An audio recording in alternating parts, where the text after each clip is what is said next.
Hermanos, vamos a empezar la cuarta lección del día y estamos estudiando ahora el pacto davídico. El pacto que hizo Dios con David y sus hijos, pero así como hicimos con el pacto mosaico y nos preguntamos cuál es el contexto del pacto que precede el pacto, así también vamos a hacer la pregunta, ¿cuál es el contexto del pacto davídico? Antes de llegar al pacto mismo, ¿qué nos prepara para el pacto davídico? Y hay varias cosas, pero vamos a hablar de dos. Los fracasos del pueblo. Y les invito a que abran sus Biblias y van conmigo a Jueces capítulo 2. Jueces capítulo 2. El pacto mosaico nos trae a la tierra prometida y luego para. En Deuteronomio, el pueblo de Israel van a entrar y en Josué entran y al fin del libro de Josué, allá leímos que Dios había cumplido todas sus palabras que había jurado a los padres. Israel había entrado en toda su herencia pactual. Y en general el libro de Josué describe el cumplimiento. Es un libro positivo, la mayoría de este libro, Josué, pero vemos un cambio. En el libro de Josué algunas veces vemos que los israelitas eran infieles a Dios y por eso destruyeron a Jericó, pero no la ciudad después, no sé si es ahí, sí, pero por su infidelidad. Y había otros ejemplos de la infidelidad de los israelitas y por eso no destruyeron a todos los cananeos o cananitas. En Jueces capítulo 2 nos explica una transición de generación a generación y menciona el pacto. Leamos entonces Jueces 2, 10 al 11. Dice, también toda aquella generación fue reunida a sus padres, la generación que entró en la tierra, y se levantó otra generación después de ellos que no conocía al Señor, ni la obra que Él había hecho por Israel. Entonces los hijos de Israel hicieron lo malo ante los ojos del Señor y sirvieron a los Baales. Saltamos a versículo 20. Y se encendió la ira del Señor contra Israel y dijo, por cuanto esta nación ha quebrantado el pacto que ordené a sus padres y no ha escuchado mi voz, tampoco yo volveré a expulsar de delante de ellos a ninguna de las naciones que Josué dejó cuando murió. La siguiente generación es infiel, desobedientes. ¿Qué pasa entonces? Dios dice, no voy a protegerlos, voy a permitir que tus enemigos te conquisten. Y el libro de Jueces, ¿de qué trata? De que este ejército ajeno entró o este rey de las naciones alrededores invadió y conquistan a una parte del pueblo de Israel y Dios levanta a un juez para liberar. Y hay ciclos en el libro de los jueces de la conquista de Israel, un juez que los libera y repite vez tras vez tras vez. Moisés les había dicho que esto pasaría y el Espíritu Santo nos dice que pasó por su violación del pacto. Por cuanto esta nación ha quebrantado el pacto, por eso los voy a entregar en las manos de sus enemigos. ¿Y cómo termina el libro de Jueces? ¿Cómo termina? En capítulo 21, versículo 25,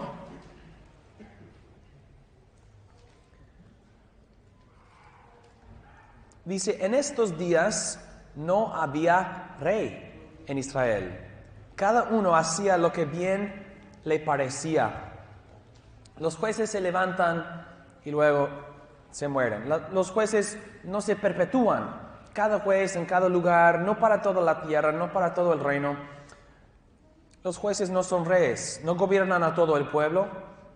ayudan a ciertas personas en ciertas partes por cierto tiempo, eso y nada más. En estos días no había rey en Israel, entonces los fracasos del pueblo, sus pecados, su infidelidad, estas cosas y la falta de un rey nos hace preguntar, ¿quién hará que el pueblo sea fiel o quién será fiel por el pueblo? ¿Quién nos dirigirá en fidelidad a Dios? Esto nos dirige al pacto davídico. Pero otra cosa es la posibilidad de una consumación en el futuro. Y en Deuteronomio, capítulo 12, Dios prometió a los israelitas que cuando entran en la tierra prometida, Él les dará descanso. Moisés dice, cuando Él os dé descanso de todos vuestros enemigos alrededor de vosotros, entonces sucederá que al lugar que el Señor vuestro Dios escoja para morada de su nombre, allí traeréis todo lo que yo os mando. Lo que Moisés está describiendo es cuando ustedes entren y Dios les dé victoria sobre todos tus enemigos, entonces ustedes van a construir un templo. Y yo voy a habitar con ustedes en este templo. Y esta es la imagen, la idea de la posibilidad de una consumación futura. Dice Dios, yo voy a descansar con mi pueblo cuando yo los hago descansar. Y yo voy a escoger un lugar para mi propia morada, para la morada de su nombre.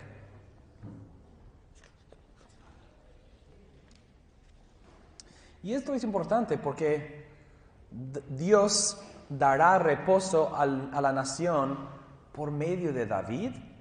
Y Dios escogió a David para ser el hombre, pues su hijo, quien construirá este templo donde su nombre habitará. Esto empezó en Deuteronomio 12.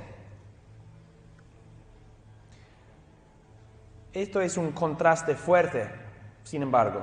Los fracasos del pueblo no están avanzando hacia una consumación en el reino, aunque Dios había prometido que de alguna forma les dará descanso de sus enemigos y de una forma Él causará que Él tenga una morada para su nombre.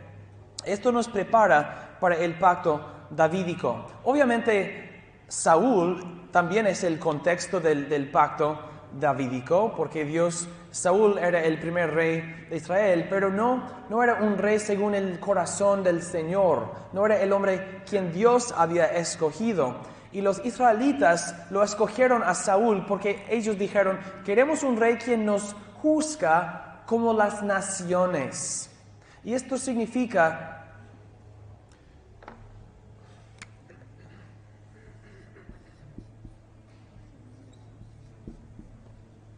en latín lex rex, ley y rey.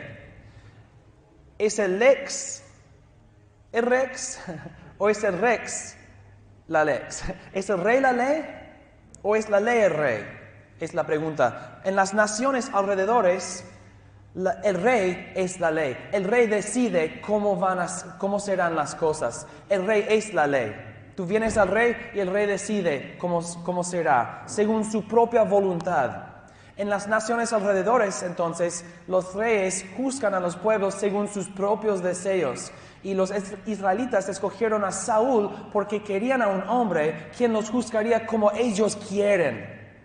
Esto fue un rechazo de Dios, un rechazo de las leyes de Dios y del pacto de Dios, porque querían un rey quien no los dirigiría dentro del pacto, sino un rey quien les daría lo que ellos quieren. Pero Dios dice, no, les voy a dar un rey según mi corazón, un rey quien vive bajo la ley. ¿Y quién más que David era así? Quien amó a la ley de Dios, vivió de la ley de Dios, guardó la ley de Dios, no perfectamente, pero amaba la ley de Dios. Dios entonces le da a David el pacto davídico, porque David es el rey quien vive bajo la ley. Así como Dios había mandado en Deuteronomio que cuando ustedes tienen un rey y pueden tener un rey, el rey tiene que copiar la ley y meditar en la ley y vivir bajo de la autoridad de la ley. Saúl era diferente. Y nosotros quizás pensamos, ¿por qué es que Dios dice que al escoger Saúl me están rechazando a mí? No es que escogieron un rey, Dios había dicho que sí pueden hacerlo. Como ya mencioné, ellos escogieron un rey quien los gobernaría según su propia voluntad, sus propios deseos, y no la ley de Dios.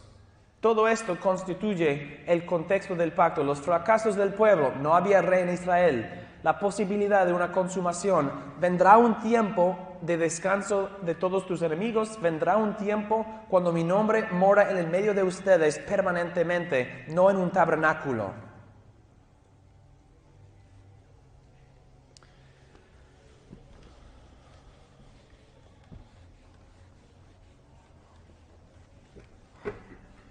¿Cuáles son las bendiciones del pacto davídico? Las bendiciones del pacto davídico. Leamos en 2 de Samuel 7. Vayan conmigo a 2 de Samuel 7, donde vemos o leemos el pacto que Dios hizo con David y veremos cuáles son las bendiciones.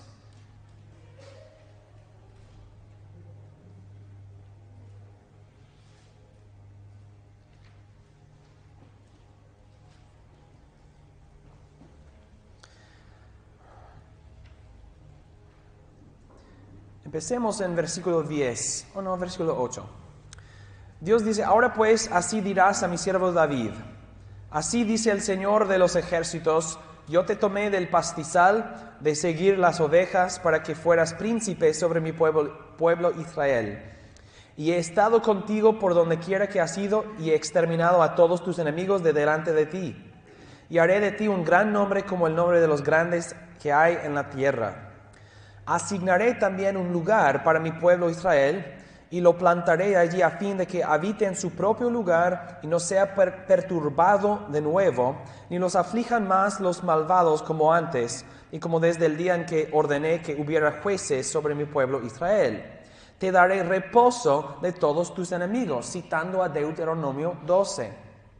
Y el Señor también te hace saber que el Señor te edificará una casa. Cuando tus días se cumplan y reposes con tus padres, levantaré a tu descendiente después de ti, el cual saldrá de tus entrañas, y estableceré su reino. Él edificará casa a mi nombre, y yo estableceré el trono de su reino para siempre.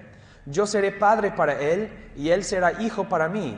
Cuando cometa iniquidad, lo corregiré con vara de hombres y con azotes de hijos de hombres. Pero mi misericordia no se apartará de él, como la aparté de Saúl, a quien quité de delante de ti. Tu casa y tu reino permanecerán para siempre delante de mí, tu trono será establecido para siempre. Entonces, las bendiciones del pacto son primero un trono establecido. Un trono establecido.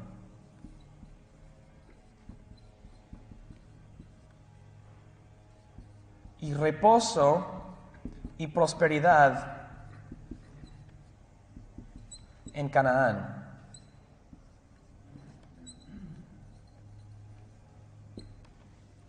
Dios dice, yo estableceré tu trono y el trono de tus descendientes. Yo les daré reposo, yo les daré descanso de todos tus enemigos. Dios dice que ya lo he hecho. Yo he estado contigo. Yo les he dado descanso de todos tus enemigos, pero yo seguiré dándote este reposo y este descanso.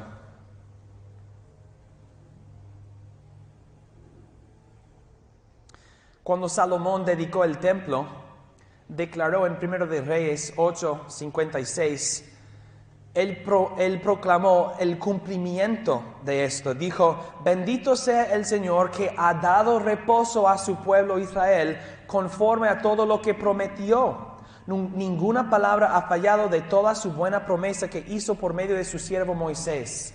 En Deuteronomio Dios dijo, les voy a dar descanso. En 2 de Samuel Dios dice, les voy a dar descanso. Cuando Salomón dedica el templo, él dice, Dios ha cumplido su promesa. Dios ha hecho lo que había pronunciado y lo que había prometido. Dios obró por medio de David de tal manera que él tuvo éxito en sus batallas. Y los salmos hablan así: bendito sea el Señor mi roca, que adiestra mis manos para la guerra y mis dedos para la batalla. El rey davídico sabe, Dios lucha por medio de mí. Dios está de mi lado. Y vemos esto en David antes de que fuera un rey. Cuando venció a Goliat, él dice, tú vienes a mí con armadura y con lanza y con espada. Yo vengo a ti en el nombre del Señor de los ejércitos. David dice, yo soy joven, yo soy pequeño, pero Dios lucha por medio de mí. Dios lucha por mí. El rey davídico entonces recibe la promesa de un trono establecido y reposo y prosperidad para el pueblo en Canaán. Y después, recuerden que el contexto para el pacto es el libro de Jueces. El libro de Jueces no tiene ninguno de estas cosas. ¿Un trono establecido? No. Los jueces son una persona por un tiempo en una parte de la nación. Tienen reposo y prosperidad algunos años. Hay un refrán en Jueces, dice, y la tierra tuvo descanso por ciertos años. Y la tierra tuvo descanso por ciertos años. Pero el rey davídico y el pacto davídico confirman estas cosas. No será como el libro de Jueces. El pacto davídico resuelve los problemas del libro de Jueces. Por medio del rey davídico, Dios les va a confirmar y establecer en la tierra de Canaán. Y Dios promete estar presente, su presencia y su protección. Su presencia y protección. Ya hemos dicho que Dios lucha por medio del rey davídico. Pero la presencia de Dios significa sobre todo su presencia en su templo con el pueblo de Israel.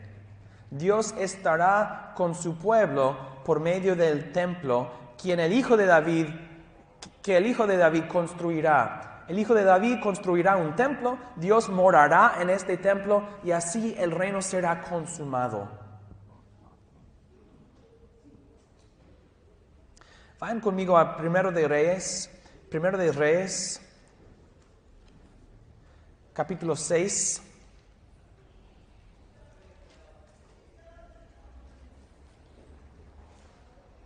El centro, el corazón del pacto davídico es el templo. David había contemplado, había planeado construir un templo y Dios le dijo, tú no lo vas a construir. Un hombre de paz, y Salomón significa hombre de paz, él lo hará, tu hijo lo hará.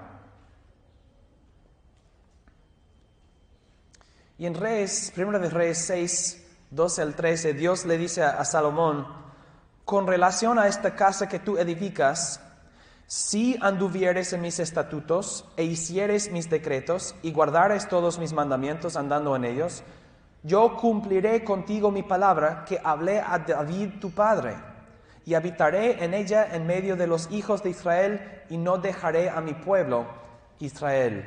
Dios está confirmando a Salomón la palabra que había jurado a su padre David. Salomón, si eres fiel, yo habitaré en esta casa que tú estás construyendo, así como yo prometí a tu padre David. Y no debemos perder de la vista, no debemos pasar por alto la gloria de estas declaraciones. Después de la tierra de Abraham, Isaac y Jacob, vagando por todas partes, después de la esclavitud en Egipto, después de los 40 años en el desierto, después de la conquista, después del tiempo turbulente de los jueces, después del reinado fracasado de Saúl y después de la vida de guerra de David, Dios está diciendo, por fin en Salomón, todas las promesas que yo he jurado a Abraham, a Isaac, a Jacob, por medio de Moisés, a tu padre David, todo esto será consumado cuando yo vengo para morar en mi templo entre mi pueblo en Israel. La dedicación del templo, hermanos, la dedicación del templo por Salomón es el sumo, el máximo, el clímax de todo el Antiguo Testamento en cuanto al reino de Israel. Es el punto más alto del Antiguo Testamento, la dedicación del templo. Y todo después de esto se cae. Pero esto es el punto máximo,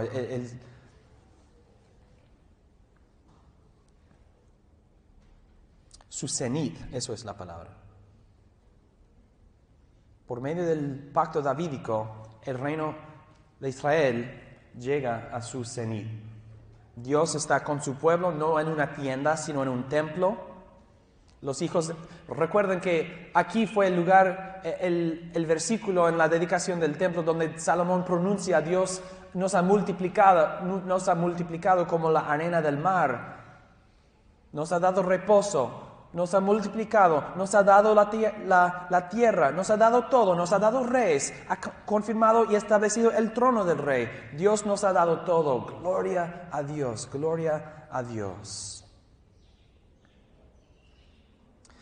Pero hay bendiciones en este pacto, pero también condiciones.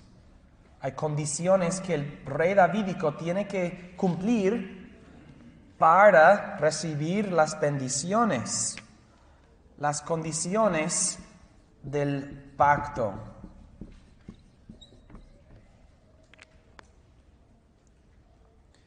El rey davídico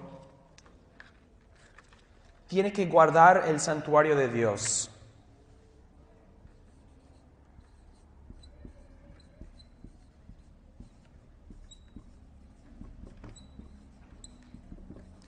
El rey davídico, según el pacto davídico, tiene que guardar el santuario de Dios. Dios dijo que el hijo de David construirá o edificará casa a mi nombre. Y en Deuteronomio 12 Dios había dicho que su nombre moraría entre los hijos de Israel. El templo es el lugar donde Dios puso su nombre.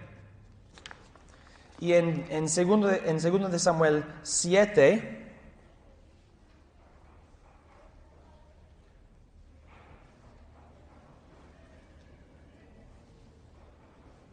dijo: Él edificará casa a mi nombre. El templo es la casa de su nombre. Y cuando Salomón dedica el templo, en 1 de Reyes 8, él dice, pues, discúlpenme, van conmigo a 1 de Reyes 8. 1 de Reyes 8. Estamos conectando varias cosas. Deuteronomio 12, 2 de Samuel 7 y ahora 1 de Reyes 8. Donde Dios había prometido que escogería una morada para su nombre. Dios dijo en 2 de Samuel: el hijo de David edificará casa de mi nombre. Ahora estamos en 1 de Reyes 8 para la dedicación del templo. Y dice Salomón en versículo 27: pero, ¿morará verdaderamente Dios sobre la tierra? He aquí los cielos y los cielos de los cielos no te pueden contener, cuanto menos esta casa que yo he edificado. No obstante, atiende a la oración de tu siervo y a su súplica, oh Señor Dios mío, para que oigas el clamor y la oración que tu siervo hace hoy delante de ti, que tus ojos estén abiertos noche y día hacia esta casa, hacia el lugar del cual has dicho: mi nombre estará allí, para que oigas la oración que tu siervo haga hacia este lugar. El nombre de Dios habita en el templo que el rey davídico ha construido para Dios.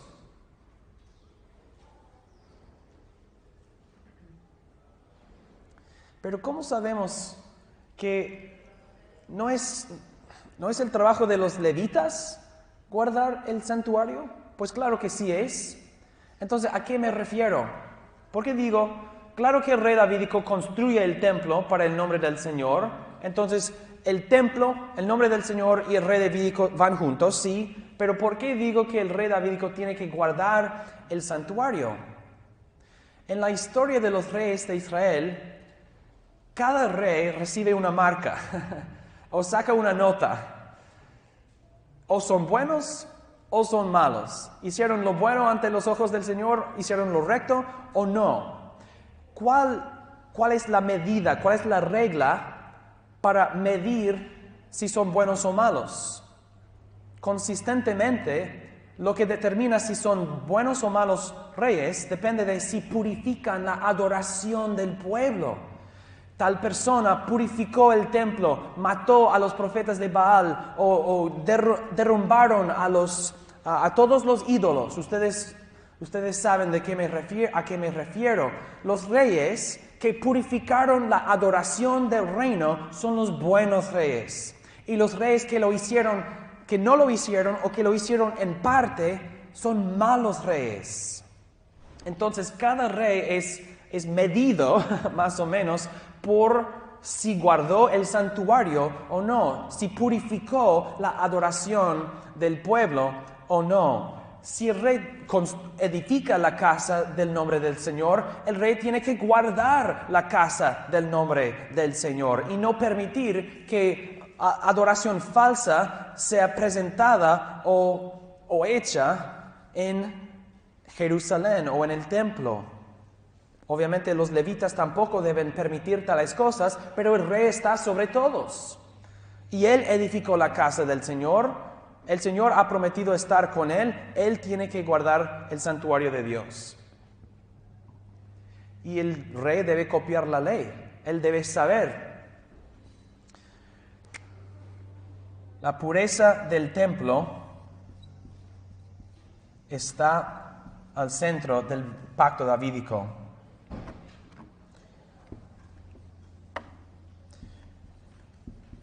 Pero el rey mismo tiene que guardar la ley de Dios. Las condiciones del pacto son guardar el santuario. Si no lo guardas, eres un rey malo. No hizo lo recto ante los ojos de Jehová. También el rey mismo tiene que guardar la ley de Dios. Ya lo leímos en Deuteronomio 17, que el rey tiene que copiar la ley y vivir bajo ella toda su vida. El rey es en este sentido el vicerregente o el virrey de Dios para Israel. El rey no es la ley constituye al rey. Y Dios dijo en el pacto davídico, si él hiciere mal, yo le castigaré con vara de hombres. Y Dios dijo a Salomón, ya lo leímos, si anduvieres en mis estatutos, si hicieres mis decretos, si guardares todos mis mandamientos andando en ellos, yo cumpliré contigo mi palabra. El rey tiene que guardar la ley, tiene que ser fiel. Obviamente esas dos cosas van juntos, pero podemos distinguirlos. Otra obligación en el pacto davídico, y eso es de suprema importancia, es que el rey tiene que representar al pueblo.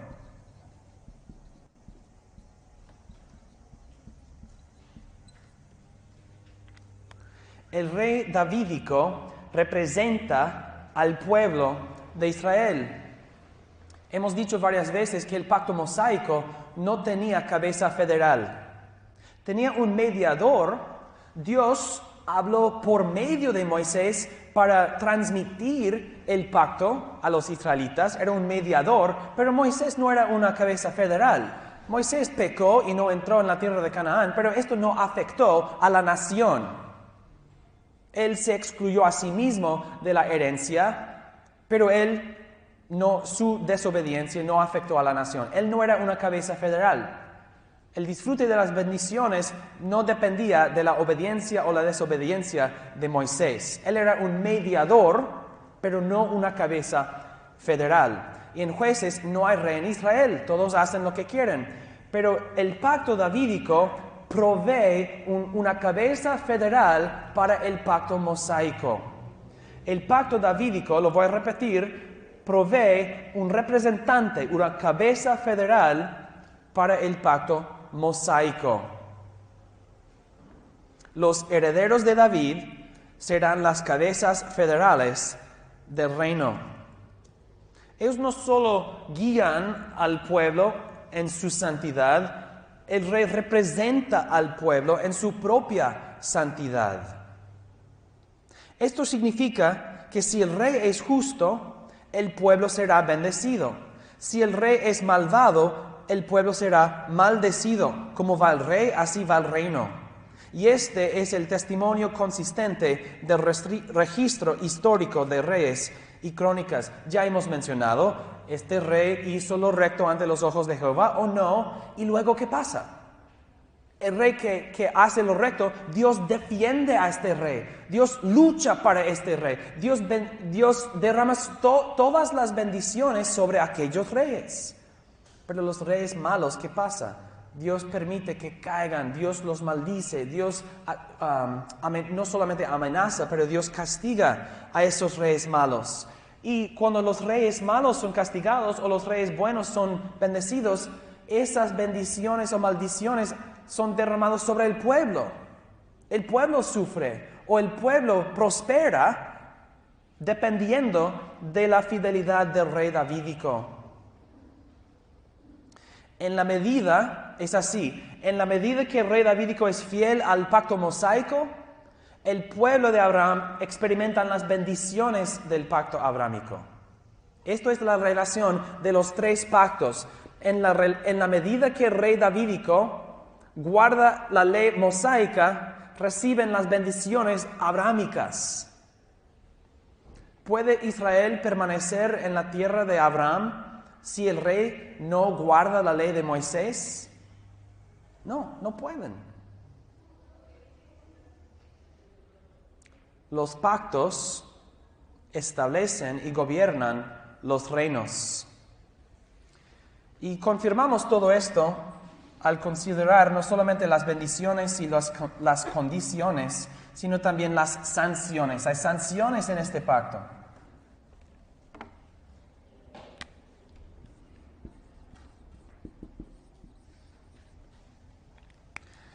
Las sanciones del pacto. Ya leímos en 2 de Samuel 7 que Dios dice al rey, y si él hiciere mal, yo le castigaré con vara de hombres y con azotes de hijos de hombres. En el pacto davídico Dios dice, si son infieles, yo los castigaré. Hay consecuencias para infidelidad. El rey davídico y Dios tienen una relación de padre a hijo muy especial. Dios protegerá, Dios bendecirá al rey, pero si el rey no guarda la ley, Dios lo disciplina y lo castiga. Salmo 132, versículos 11 al 12, repite esto.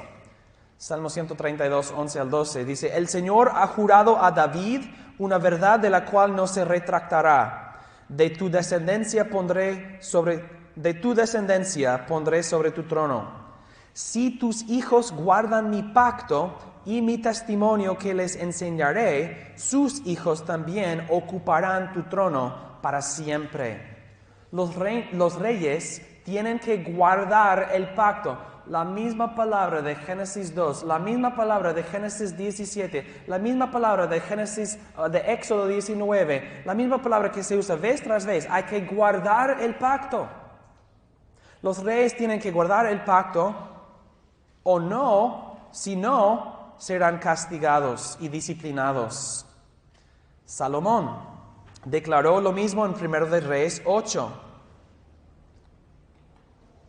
1 de Reyes 8, 25 al 26.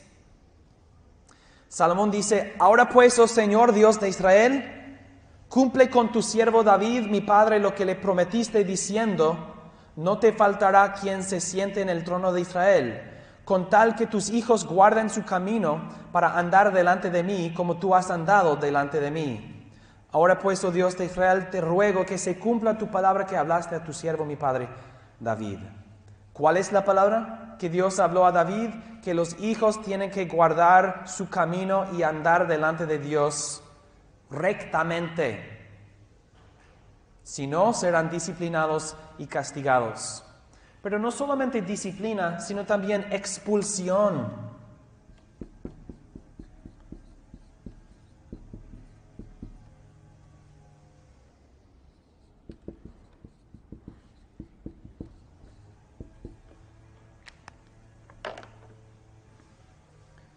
Yo sé que estamos leyendo mucho, pero siempre quiero que nosotros formemos nuestro entendimiento de estas cosas de las Escrituras.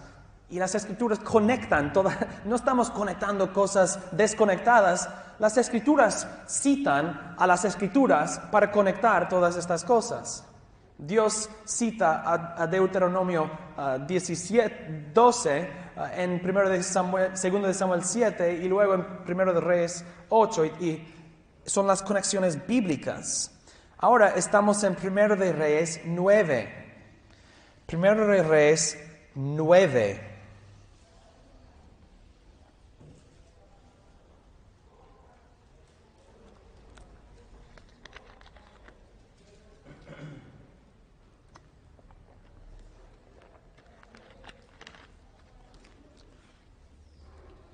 Versículos 4 al 9. Dios aparece a Salomón y dice, y en cuanto a ti, como en Génesis 17, Abraham, en cuanto a ti, tu parte en el pacto. Salomón, y en cuanto a ti, si andas delante de mí, como anduvo tu padre David, en integridad de corazón y en rectitud, haciendo conforme a todo lo que te he mandado, y guardas mis estatutos y mis ordenanzas. Noten la condición, si haces estas cosas, yo afirmaré el trono de tu reino sobre Israel para siempre, tal como prometí a tu padre David, diciendo, no te faltará hombre sobre el trono de Israel. Pero las consecuencias, las sanciones, si en verdad vosotros o vuestros hijos os apartáis de mí, y no guardáis mis mandamientos y mis estatutos que he puesto delante de vosotros, paramos. Cuando Dios dice mis mandamientos y mis estatutos que he puesto delante de vosotros, ¿a qué se refiere? A la ley de Moisés. Si ustedes se apartan de esto, y si os vais y servís a otros dioses y los adoráis, entonces cortaré a Israel de sobre la faz de la tierra que les he dado. Y la casa que es consagrado a mi nombre, la echaré de mi presencia. E Israel se convertirá en refrán y escarnio entre todos los pueblos. Y esta casa se convertirá en un montón de ruinas. Todo el que pase quedará atónito y silbará y dirán, ¿por qué ha hecho así el Señor a esta tierra y a esta casa?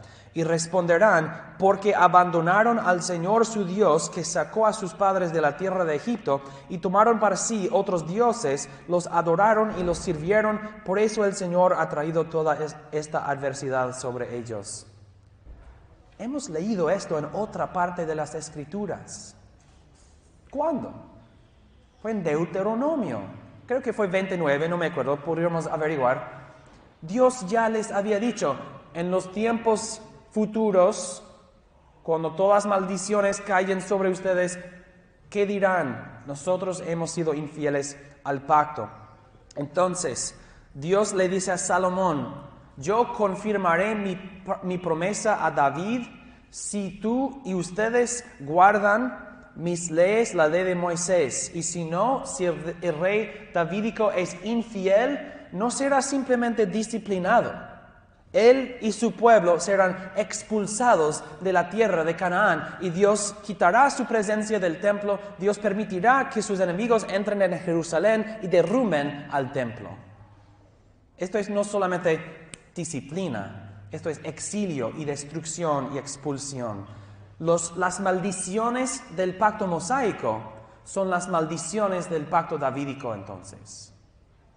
Las sanciones del pacto davídico son las sanciones del pacto mosaico.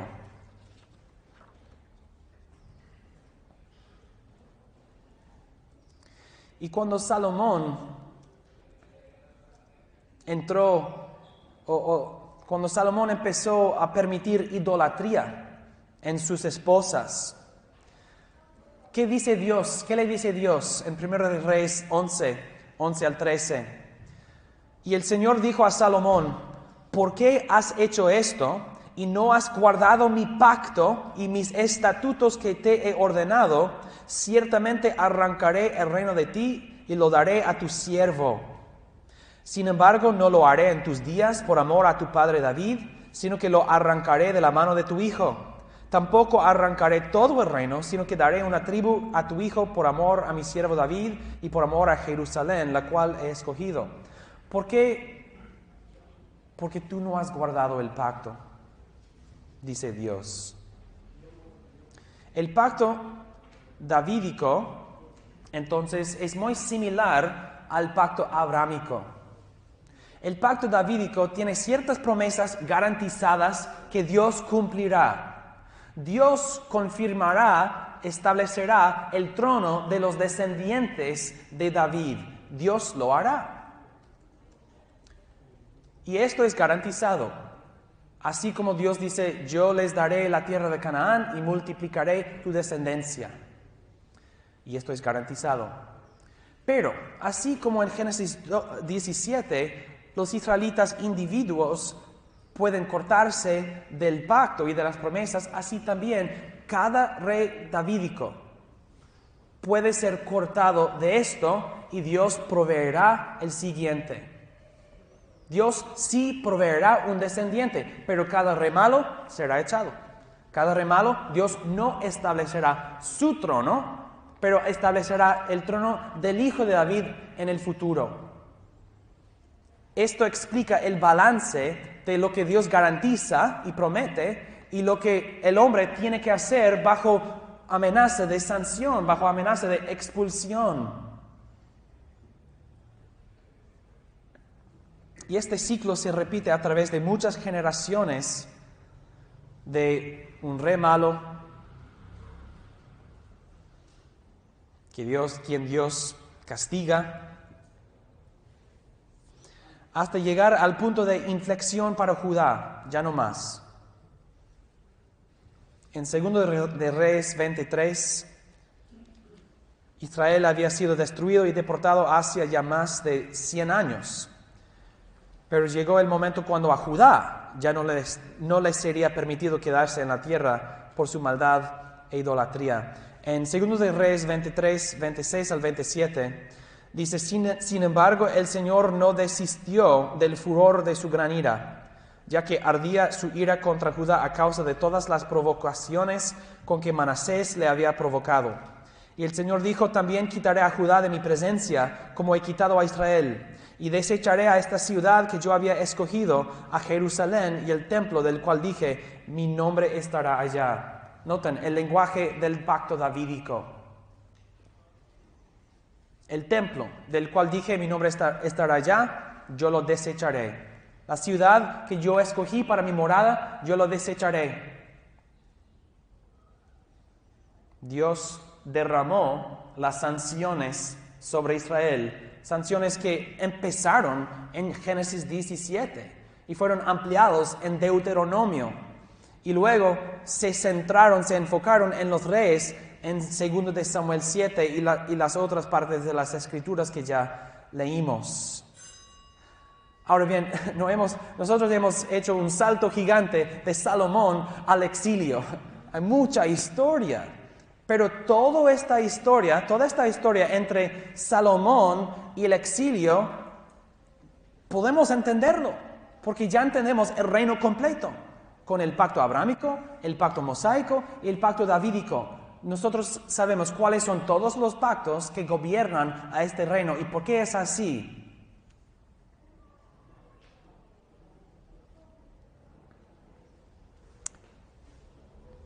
Podemos resumirlo de esta forma, y ya lo mencioné hace unos minutos. En la medida en que el rey davídico cumple el pacto mosaico, el reino disfruta las bendiciones del pacto abrámico. Y en la medida en que el rey davídico no cumple el pacto mosaico, el reino sufre las maldiciones de los pactos. El rey es entonces una cabeza federal para el pueblo de Israel.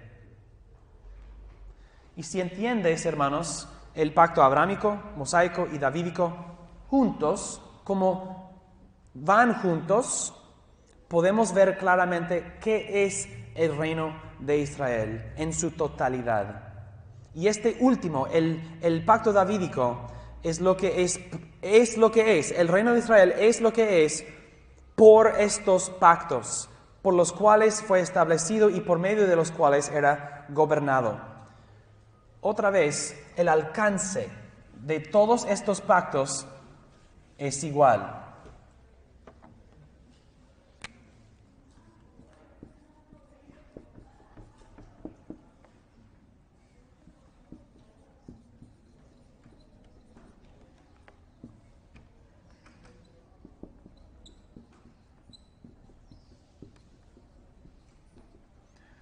¿Quiénes son las partes en el pacto abrámico, mosaico y davídico? ¿A quiénes alcanzan? A los hijos de Abraham, los circuncidados. ¿Cuáles son las promesas de estos pactos? Vida en Canaán.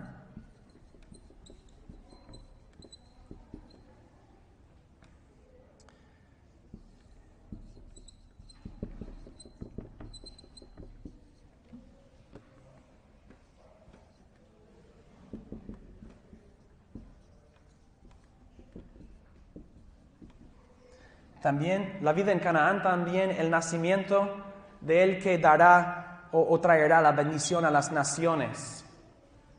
Las promesas frecuentemente se limitan más prominente es la vida en Canaán. Abraham, vida en Canaán. Moisés, vida en Canaán.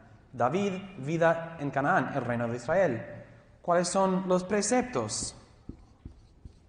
La ley de Moisés. Pues todas las leyes ceremoniales, la circuncisión más la ley de Moisés.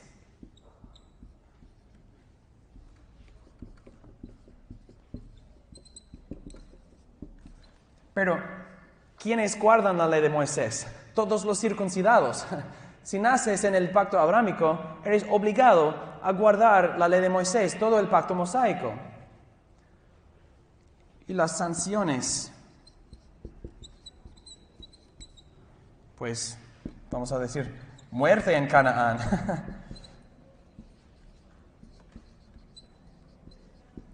o expulsión.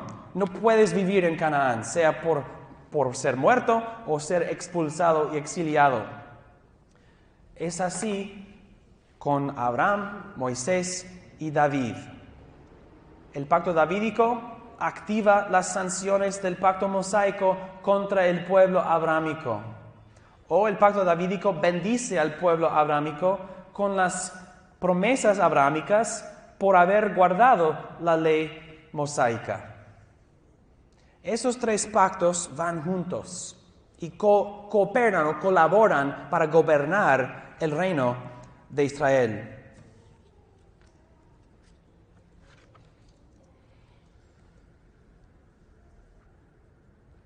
El pacto abrámico no dio muchas leyes porque las leyes judiciales y ceremoniales no había tabernáculo, no había un reino para tales leyes, no eran necesarias.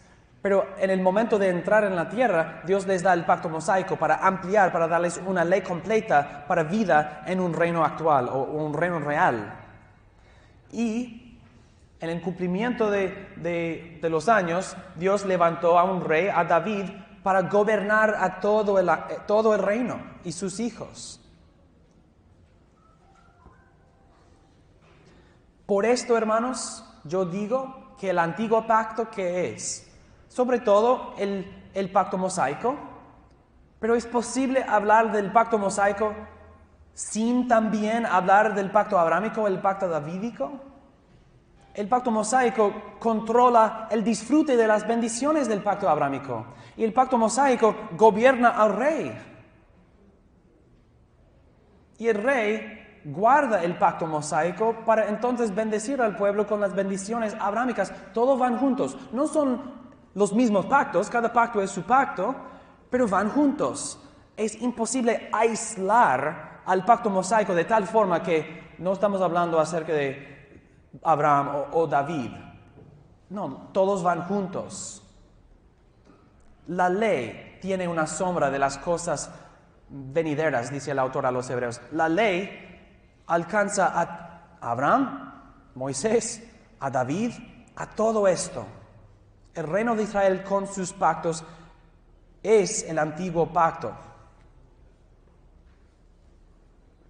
Y el antiguo pacto gobernaba el reino de Israel.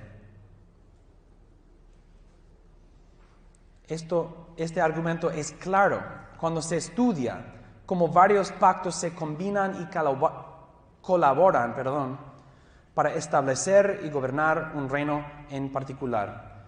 ¿Tienen los pactos abrámicos, mosaicos y davídicos diferentes alcances? ¿Tratan de diferentes cosas o diferentes grupos o diferentes partes o promesas o preceptos o penales, sanciones? No, es todo un reino. Y lo que hemos intentado hacer es mostrar cómo las Escrituras hacen estas conexiones. Obviamente podemos equivocarnos. No quiero decir que, porque yo dije que están las Escrituras, claro que es cierto. Pero yo quiero persuadirlos, no con alguna estructura inteligente, pero yo quiero enseñarles que yo estoy persuadido que esto es lo que las Escrituras enseñan. Y yo creo que nos ayuda a nosotros, ayudarles a nuestros miembros en la congregación a entender la historia de Israel, la identidad de Israel, y nos ayuda a abrir nuestra Biblia en casi cualquier capítulo y tenemos el contexto. Entendemos, estamos aquí en el progreso de la historia de la redención. No hay un rey todavía, entonces es así. O sí hay un rey y por eso las cosas son así. O Dios no ha pactado nada con Abraham y entonces no existe el reino de Israel. Y más y más y más. Por eso los profetas están acusando de tal manera. Por eso los profetas están amenazando con estas palabras. Porque los profetas, ellos hablan de esto en casi cada página. Los profetas están diciendo, las maldiciones de Moisés vienen sobre nosotros porque el rey es malvado y nuestra adoración es corrupta y Dios no nos va a dar las promesas. Los profetas frecuentemente citan a Deuteronomio, frecuentemente citan al pacto abrámico. Leímos en Jeremías 11, como dice que si guardan el pacto mosaico, esto confirmará el pacto que Dios había hecho con Abraham. En la medida que seamos fieles a la ley de Moisés, nosotros vamos a disfrutar de las promesas de Abraham. Pero si no, las sanciones para todos nosotros. En la siguiente lección vamos a concluir el reino de Israel. Y vamos a hablar del Mesías del antiguo pacto. Vamos a pensar específicamente en cómo todo esto nos presenta el misterio de Cristo más y más y más y más y más. El misterio de Cristo está creciendo en más claridad por medio de estos pactos y este reino. De gran manera. De tal manera que cuando llega Jesús es como todo ya está preparado. Y sí lo es, porque Pablo dice que en la plenitud de los tiempos o en el cumplimiento de los tiempos, en el momento exacto, cuando Dios ya había preparado todas las cosas, Jesús vino. ¿Cómo es que todo fue preparado? Porque todo esto ya estaba puesto, en lugar, preparado. Eso será la lección siguiente. Gracias por su atención y tendremos un descanso de 15 minutos.